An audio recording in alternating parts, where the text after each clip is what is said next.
Inaugurate చేశాను శక్తి app. ఎవరైనా సరే ఆడబిడ్డలు ఆ శక్తి యాప్ డౌన్లోడ్ చేసుకుని కనీసం ఆ ఫోన్లో చేయగలిగిన ఆ శక్తి యాప్ ఆన్ చేసి 3 సార్లు షేక్ చేసిన ఆటోమేటిక్గా రిజిస్టర్ అయిపోతుంది. ఎక్కడున్నారో జీపీఎస్ చూసుకుని 6 నిమిషాల నుంచి 9-10 నిమిషాల లోపల మీ దగ్గరికి వచ్చే బాధ్యత పోలీసుల పైన ఉంటుంది.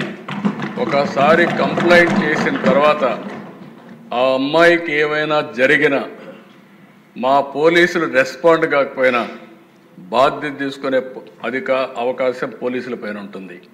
ఎందుకంటే ఒకసారి టెక్నాలజీలో రిజిస్టర్ అయిన తర్వాత రేపు క్రైమ్ రిజిస్టర్ అయినప్పుడు మీ ఫెయిల్యూర్ కూడా రిజిస్టర్ అవుతుంది. జాగ్రత్తగా ఉండమని మా పోలీసులు కూడా చెప్తున్నా. ప్రజల్లో చైతన్యం తీసుకొస్తాం. చైతన్యం తీసుకురావడమే కాకుండా ఇటు పోలీసులు అప్రమత్తంగా లేకపోతే వాళ్ళపైన కూడా యాక్షన్ ఉంటుంది. నేను ఐఎమ్ వెరీ క్లియర్. అందుకే టెక్నాలజీ అంటే ఏదో మేము మా ఇష్ట ప్రకారం పెట్టేస్తాం. ఇంత మునుపు మనం చూసాము దిశ యాప్ అన్నారు, దిక్కుమాలిన యాప్గా తయారైంది. ఈరోజు నో క్వశ్చన్.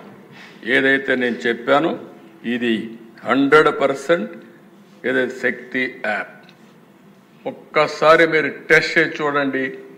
ఎవడైనా అవకతాయితనంతో బిహేవ్ చేయాలని మీరు చేసి చూడండి. ఆడబిడ్డలు శక్తి యాప్ ద్వారా అప్రోచ్ కండి. అప్రోచ్ అయిన తర్వాత 100% యాక్షన్ తీసుకునే బాధ్యత ఈ ప్రభుత్వాన్ని చెప్పి మరొకసారి తెలియజేసుకుంటూ అవేర్నెస్ రావడానికి ఎమ్మెల్యేస్ కూడా మాట్లాడండి.